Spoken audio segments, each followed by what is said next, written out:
બી happy. ત્યાંથી મોરારજીભાઈ દેસાઈ દેશના વડાપ્રધાન હતા. બહુ જ સિદ્ધાંતવાદી કહી શકાય. એમની સમાધિને પણ ફૂલમાળા અર્પણ કરી. આ મોરારજી દેસાઈ જે નિર્ભય બનો ઇમરજન્સીમાં દેશની પ્રજાને કીધું કે ડરવાની જરૂર નહીં, નિર્ભય બનો. આજે એ સ્થિતિ લાગુ પડે છે નવી રીતે. કોઈ ડર રાખવાની જરૂર નહીં, હિંમત રાખો, લીડર બનો અને લીડર પણ બનો, કોઈના બાપની સાડાબારી વગર. એવા મોરારજીભાઈનું બહુ મોટું યોગદાન કમસે કમ મારા પોતાના જીવનમાં ક્યારેક એકાદ શબ્દો એવા ક્લિક થઈ જતા હોય છે. એમને કીધેલું કે જાહેર જીવનમાં ડબલ સ્ટાન્ડર્ડ નહીં જીવવું જોઈએ. અહીં જુદા, બીજે જુદા, ત્રીજે જુદા. અને એમાંથી જે મને ફિટ થયું એ ડૉક્ટર રાઠોડ સાહેબે જે કીધું કે ડાક્ટરની સલાહ પ્રમાણે એકાદ પેગ લેતા હોય છે. હવે દરબારોમાં તો આ રૂટીન હોય, પીવું, કોઈ મરી ગયું તો એ લગન કે હા ના ગમત જેવું પીવું હોય એમ. પણ ડબલ સ્ટાન્ડર્ડ તમે જાહેરમાં એમ કહો કે નથી પીતો, ક્યાંક પીતા હોય તો અહીં કે અમેરિકા, બીજે કે ત્રીજે, બિયર પણ નહીં. આમ 1967માં પાણી મૂક્યું. 1967 મોરારજીભાઈના શબ્દોથી. બાજુમાં જ ગાંધીજી, જે માણસનું જીવન આખું જે કૃત્રિમ નહીં, શૂટ બૂટ વાળા, એટલે કોટ પેન્ટ હાટ. એમનો દક્ષિણ આફ્રિકામાં એમની સ્ટેચ્યુ, તમે પ્રતિમા એમની જુઓ તો બિલકુલ પશ્ચિમના વાળી હેટવાળી, સૂટવાળી. એવા ગાંધીજી જે અહીં આવ્યા ને જોયું કે આ મારી બહેનોને પણ પહેરવા કપડાં નથી તો હું આ કપડાં, એટલે કપડાનો એમને કૃત્રિમ નહીં, આર્ટિફિશિયલ નહીં, અહિંસા, સત્ય બોલવું વગેરે સાચું પોતાની જાત ઉપર પ્રયોગ કર્યા પછી એવા ગાંધીજીને સૂતરની આટી પહેરાઈને ત્યાંથી સરદાર સાહેબ, જે સરદાર વલ્લભભાઈ પટેલના નામનું આપણે અમદાવાદમાં ઇન્ટરનેશનલ એરપોર્ટ અત્યારે ઉદ્ઘાટનની તકતી મળતી નથી. સરદારના પ્રેમીઓએ એ દિવસે વિરોધ કરેલો. સરદાર સાહેબની પ્રતિમાનું આ ઉદ્ઘાટન કરવા આવેલા એરપોર્ટ ખુલ્લું મૂકવા માટે દેવગૌડા વડાપ્રધાન હતા. એ દેવગૌડાનો હુરિયો બોલાયેલો, રસ્તા રોકેલા, કાળા કપડાં બતાવેલા.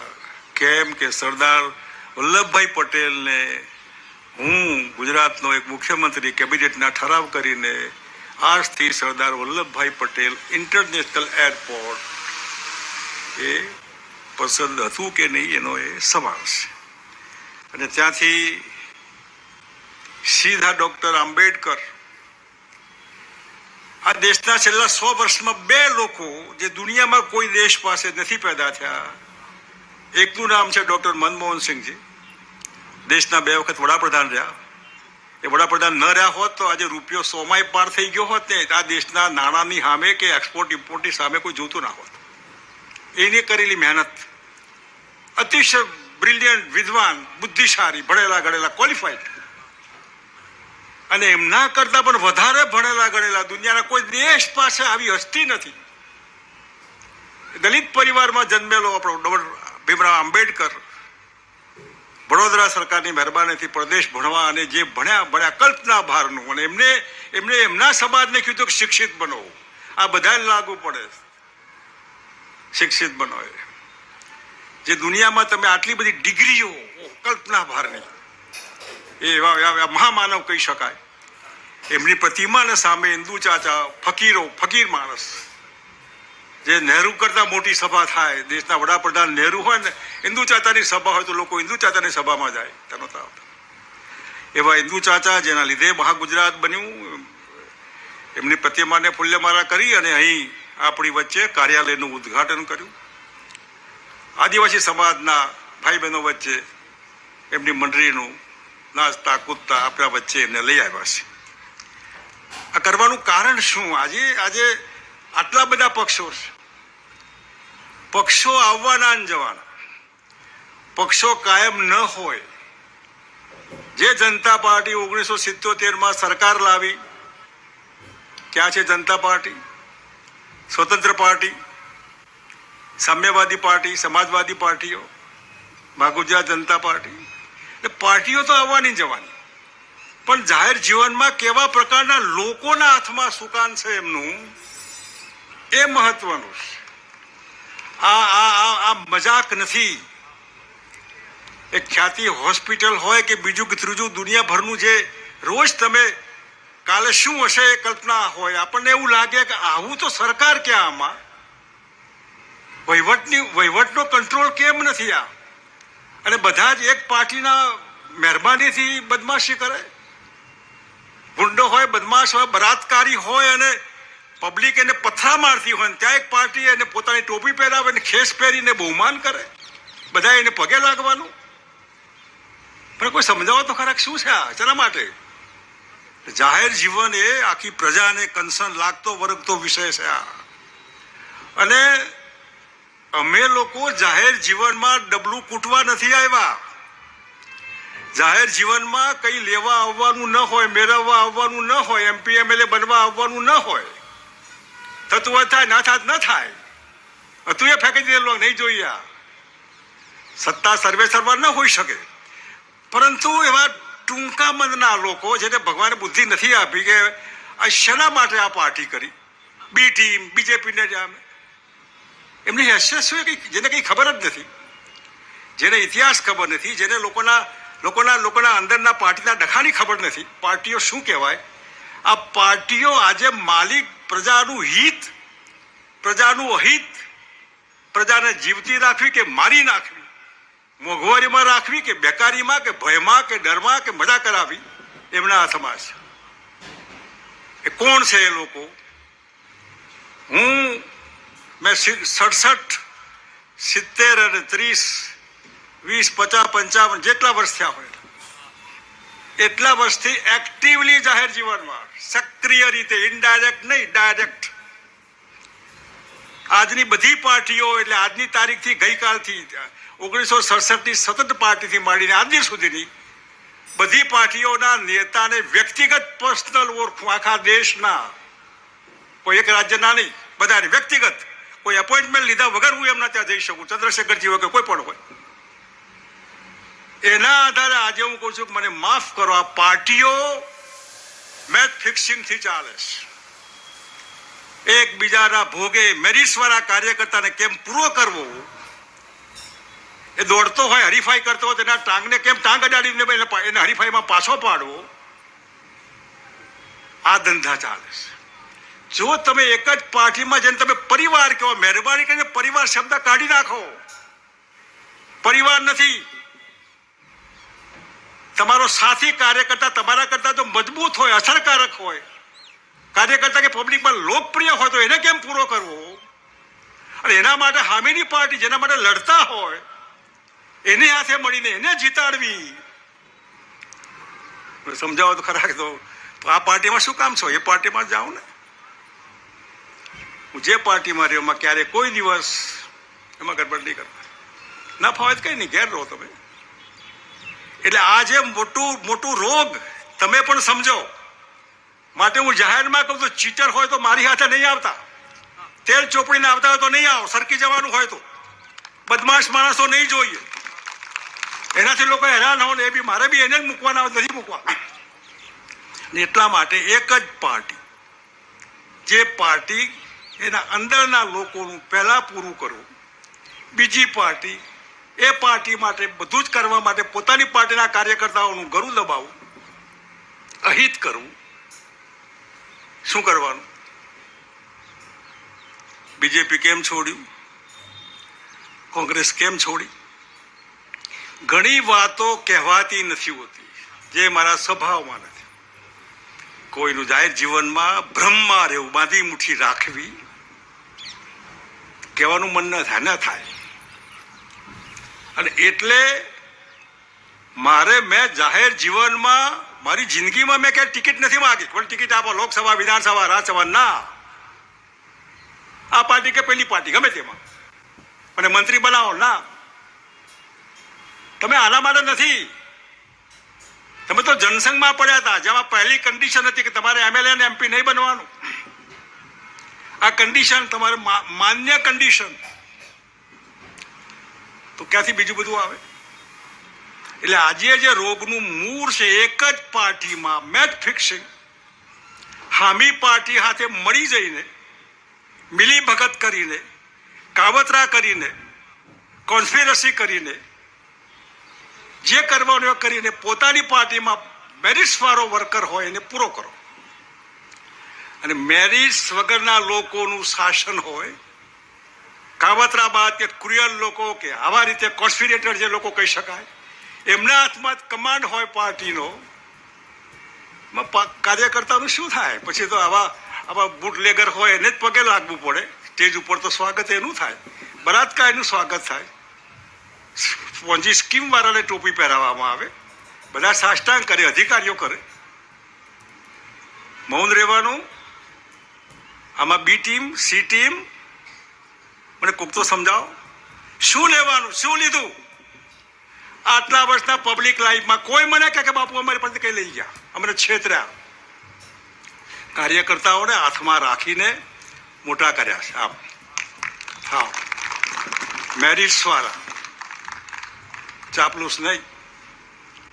એટલે તમે પણ જાહેર જીવનમાં જે અહીં આ ટીમમાં એક્ટિવલી, તો મહેરબાની કરીને ચીટિંગ વાળું કોઈ પણ હોય તો એને પ્રાયોરિટી ના આપતા. પ્રજા નહીં છેતરવાના, મરી ગયેલી પ્રજા છે એટલે તમે મારવાના. સરકાર મારી દેશે, અધિકારીઓ મારી રહ્યા છે, પોલીસ, કોર્ટ, બીજું ત્રીજું, બધે માણસ હેરાન પરેશાન હોય. તમારી પાસે આશા અપેક્ષા રાખતો હોય, તમે પણ એવા જ નીકળવાના હોય. એવા ન નીકળો માટે થઈને આ પ્રજાશક્તિ પાર્ટી, આ ખાલી શબ્દો નથી. આ તમે મને પૂછી શકો કે તમે હતા તો શું કર્યું, તમે બીજેપીમાં હતા શું કર્યું, તમે કોંગ્રેસમાં હતા શું કર્યું, તમે આરજેપીની સરકાર તમે શું કર્યું, તમે ભારત સરકારમાં હતા તમે શું કર્યું? એક એક ટકોરા બંધ, જ્યાં જ્યાં મોકો આવ્યો ત્યાં પહેલી પ્રજા, પબ્લિક પહેલી, મારો ખેડૂત પહેલો, મારો ગરીબ માણસ પહેલો, સામાન્ય માણસ પહેલો. અને એ રીતે જે મનમોહનસિંહજીએ કીધું કે અહીં માઇનોરિટીનો અધિકાર છે, અર્થઘટન કેટલા ખોટા થતા હોય છે. અહીં જેનું કોઈ નથી એ માઇનોરિટી, બહેનો આપણી માઇનોરિટી, ગરીબ આપણો માઇનોરિટી, ખેડૂત આપણો માઇનોરિટી. આ રાઈટ પહેલા પ્રોપર્ટી ઉપર એનો રાઈટ છે, એને આપો ને, તમારા હાથમાં હોય તો. અને તમારા હાથમાં છે, કારણ કે વહીવટ તમારા હાથમાં, માલિક તમે છો આ પાર્ટીના. જે આપવું જોઈએ એના બદલે પોતાના માટેનું આ જાહેર જીવન, અને આપણે સોશિયલ વર્કર કહીએ, પબ્લિક લાઈફમાં પબ્લિક હોતી ને પોતાની લાઈફ હોય. પહેલો હું, અને મારું કંઈ ના હોય તો પાર્ટી એક બાજુ કઈ, મારું ધ્યાન નાખે તો જ પાર્ટી. તો મહેરબાની કઈ અહીં જરૂર નથી, તમારું ધ્યાન ના રહે.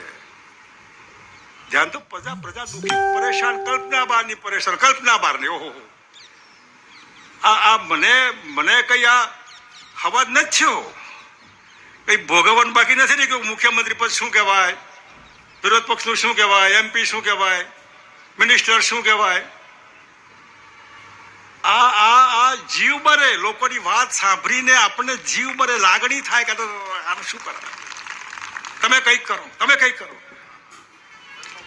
એમાંથી આ પ્રયત્ન છે. આ પ્રજાને લાગે કે આજથી માંડીને ગઈકાલ સુધી બાપુ ઉપર અમારો રાઈટ હતો, મારી દીકરી પીટીસી ભણેલી બેકાર છે, સરકારે પ્રતિબંધ મૂક્યો છે ભરતી ઉપર, એ નોકરી ન મળે તો લગ્ન ન થાય, શું કરવાનું મારે? તો એ દીકરીને નોકરી કેમ મળે એનો જીવ બાપુ બાળે, અને એટલું નહીં એને નોકરી આપે. લે બેન તું જા નોકરી કરીને ટેકાડે પડે. સરપંચ કે વોટર વર્ક્સ કનેક્શન કાપી નાખે સરકાર, જીબી વાળા, પાણી ક્યાંથી પીવે? કાઢી નાખવાના બધું. આવા અનેક બેકાર હોય, બીજું ત્રીજું હોય, વિધાઉટ એપોઇન્ટમેન્ટ માટે મળવાનું હોય. તમે માલિક શેના છો? તમે તો વિચારો તમારી જાતને કે તમે બોન્ડેડ લેબર, તમે ભાડુતી લોકો છો. તમારે માર ખાવો છે? ભયમાં રહેવાનું. તમે હું ચોરી કરીશ? જેને કોઈ ચોરી ન કરી હોય એને કોઈના બાપની સાડાબાડી રાખવાની જરૂર નહીં. કોઈ ચોરી ન કરી હોય એને કોઈના બાપની સાડાબાડી રાખવાની જરૂર નહીં. માટે હું ડંકાની ચોટ ઉપર કહું છું અને કોઈના બાપની હાડાબાડી નથી. એકમાત્ર ઉપરવાળો આ પબ્લિક બેઠી છે, એના સિવાય કોઈ. એટલે ખાસ મને થયું કે હા, આપ સૌને બધાને એક નવી દિશા, નવો પ્રયત્ન, અને એ પ્રયત્નમાં જો બધાને એમાં રસ પડે તો એમાં ને એમાં પછી જો હોય તો ઘણી વખત કોઈ માની લો જીવડું કે એવું પાણીમાં પડ્યું અને તમે કાઢવા જાઓ ઉપર એને વળી ના હાથે અંદર પડે. આપણે પેલા દૂધમાં પડ્યું હોય કાઢો હોય તો કાઢવા વળી પાછું અંદર પડે, પછી મરી જાય. આપણે કોશિશ કરવાની, નીકળો બહાર, નીકળો, ડર નહીં રાખો, ભય નહીં રાખો. અને તમને પણ કહું છું, ગુજરાતના કોઈ પણ ખૂણામાં કોઈ પણ પ્રજાજનો સરકાર કે બદમાશ કે ગુંડાઓમાંથી દુઃખી થતા હોય, પાર્ટીનો સંપર્ક કરજો. અડધી રાત્રે બાપુ બેઠા છે કે તમે કોઈ ચિંતા નહીં કરતા, હિંમત રાખો, આગળ વધો, ખાઈ કરી લો, જાઓ. કેટલા કે તને ઉઠાવી લઈશ, તને તારા ઘેર આમ કરી જાય તો ખરું. એટલે આ મહત્વનું છે. એટલે હું તમને હિંમત આપવા માંગુ. સરકારે અમને જેટલો ત્રાસ આપવો એ ભલે આપે, પણ પબ્લિકને જે મતવાળા છે, જેના લીધે તમે બેઠા હશો, જેના લીધે દિલ્હી હોય, અહીં હોય, જેના લીધે બધા બેઠા હોય, એનાથી શના માટે તમે આમ મિયા મીંદડી બની ગયા? શના માટે હું થઈ ગયા છો? તમને એટલી ખબર નથી કે તમારી મહેરબાનીથી આ બધા છે? અને એટલી ખબર ના હોય તો પછી મરે લોકો, જાઓ હરામ પડો. તમને એટલી ખબર ન હોય કે અમારી મહેરબાનીથી બધું ચાલે છે. આ ટેક્સ, રૂપિયા, રોજ જાહેરાત, ક્યાંથી આવે પૈસા? જીએસટી. કોની જીએસટી? મફત છે બધું. આપણા બાપા કે માજી ગુજરી ગયા હોય, જાહેરાત આપતા હોય બેસણ આટલી, તો એ સેન્ટીમીટર માપીએ કે ઉભો રહો ભાઈ, તું આ ઓછા કર થોડા. આપણા બાપાની ડોહાબાની પ્રોપર્ટી મૂકીને ગયા છે, એમાંથી જાહેરાતનું બિલ આપવાનું છાપામાં બેસણાનું, તો એ આપણે માપનું કરીએ છીએ. રોજ કરોડોની જાહેરાત, રોજ. આપણા બાપના રૂપિયા છે આ. આપણા બાપાના જાહેરાત નથી આપતા, પણ આપણા મોટા બાપાઓ જે બેઠા છે રોજ જાહેરાતો આપે, આપણા બાપના રૂપિયા છે આ. આપણા ગજવામાંથી આ જીએસટી, આપણા ગજવામાંથી ગોળ, ચા, બીડી, કાપડ, જૂતા, હા એમાં ટેક્સ આવે છે બધું. આ ઇસ્કોનના ગાંઠિયા ખાશો એનું બિલ આવે, જીએસટી લાગે, આપણે આપીએ છીએ રૂપિયા. આ રૂપિયા એમના ન હોય. આટલી સમજણ આવ્યા. મોંઘવારી, બેકારી, કલ્પના બહારની, ગુંડાગર્દી, અસલામતી, તો તમામ વર્ગ જો દુઃખી હોય તો જાતે દુઃખી રહેવું હોય તો રહેવાય. પેલું જીવરું બહાર કાઢીને અંદર પડે તો મરાય. બહાર નીકળવું હોય તો મહેનત કરવી પડે. અને અમારો અનુભવ ખરાબ હોય તો સાથે નહીં આવવાનું. અમારો અનુભવ તમને જિંદગીમાં ગમે ત્યારે ખરાબ હોય તો ફરી અનુભવનું પુનરાવર્તન કરવાની જરૂર નહીં. પણ તમને કોઈ અનુભવ સારું હોય તો બધું પડતું મૂકીને આવો, તમારા માટે આવો. અમે તો પ્રતીક છીએ. આજે ડોક્ટર સાહેબે કીધું કે શું કીધું, હું કેટલું રહીશ લાંબુ રહે એવું કંઈ બોલ્યા તમે? ડોક્ટર રાઠોડ સાહેબ શરૂઆતમાં કંઈ બોલેલા હું કેટલું ચાલીશ કેટલું નહીં ભગવાન જાણે, પણ હવે છે કરંટ હાવ કયું આટા આવી નથી ને. એટલે એક મનમાં છે કે કંઈ તમે છું, અને હું એકલો જ છું. મારી ઉંમરનો આવો અનુભવી માણસ ગુજરાતમાં કે દેશમાં તમને કોઈ નહીં મળે જેના બધા પ્રકારના અનુભવ કર્યા. અને એમાંથી બચવું હોય તો પણ હું એકલો જ છું. અને મારે કંઈ જોઈતું નથી, મારે આપવું છે, લેવું નથી. લેવા હોય તો મત લેવાના, આપવાનું ઘણું બધું. નક્કી તમારે કરવાનું. કરો નક્કી, ના કરો ના કરો. મને મજા છે. ઘેર ગાયો ભેંસો હા ના, એ રીંગણની શાકભાજી, પાપડી હા ના, બધું રોજ લેર છે. કોઈ તકલીફ નથી મને. મેં આ દુઃખ વરી લીધું છે વગર લેવા દેવાનું. જાહેર જીવનમાં તમે હોય તો તમને કંઈ થાય નહીં. પેલો માણસ તમારી પાસે કેમ ક્યાંક કંઈક કરો, ડોશીમાં કેમ ક્યાંક બાપુ દીકરો બેકાર છે, દીકરી ઘેર પાછી આવી, એ મને કેમ કે બીજાને કેમ નથી કહેતી? જે લોકો મને કે કેમ, એટલે આખા ગુજરાતમાં હું રખડું છું. કોઈ તાલુકો બાકી નહીં. યોગના કાનજીભાઈએ કીધું ને છોકરા બે મરી ગયા, એના ઘેર બેહવા ગયો હતો. એના ઘેર એના છોકરાને બેસવા ડાંગમાં ગયા હતા, ભટ્ટે ડાંગમાં, અહીંથી ડાંગમાં. પછી આપણે ખબર ના પડે બે છોકરા મરી ગયા તો એ ઘરને શું વીતી હશે, કોણ પૂછવા ગયું આ? અને એટલે મને થયું કે હજી હું છું અને એમને મારી પાસે કંઈક છે કે કંઈક થાય તો સારું. અને મને એમ કે કંઈક થાય તો સારું, તમને બી કંઈક થાય તો સારું. થાય તો કરવાનું તમારે છે, અમારે તમને સપોર્ટ આપવાનો, સમર્થન આપવાનું છે. એટલે આજે આ બહુ લાંબી વાત નથી કરતો, અવલોકન મળવાનું થશે. એટલે સારા લોકો, વેલ ક્વોલિફાઈડ, સમાજમાં જેનું સ્થાન હોય, સોશિયલ સ્ટેટસ, સમાજની પ્રતિષ્ઠા, એવા મિત્રો આમાં આવે. જે એની કેસેટ ઘસાઈ ગઈ, હા, જેને જોઈને લોકો ભડકતા હોય, જેને જોઈને સામાન્ય માણસની આંખો ચાર થાય કે આ અહીં નથી જોઈતું. જો પબ્લિકને જોઈને એનું મગજ બગડે ત્યાંથી જતો ને જોયા વગર કે આ નથી ઉભા રહેવું, એવા લોકો નહીં જોઈએ આપણે. થોડા પણ ઓછા પણ સારા, હજારની નોટ જેવા, એવા મિત્રો જોઈએ. માટે થઈને આજે આ કાર્યાલય છે 24 કલાક ચાલુ રહેશે. અને આ અડાલજ લેવા પટેલોનું સેન્ટર અર્બુદામાં, ઉમિયામાં મેં સવારે દર્શન કર્યા અન્નપૂર્ણા દેવીના. અમારા નરહરિભાઈ, અમીને બધું, અને હિમાંશુને બધાએ મળીને બહુ સરસ બનાવ્યું છે મંદિર, સારું.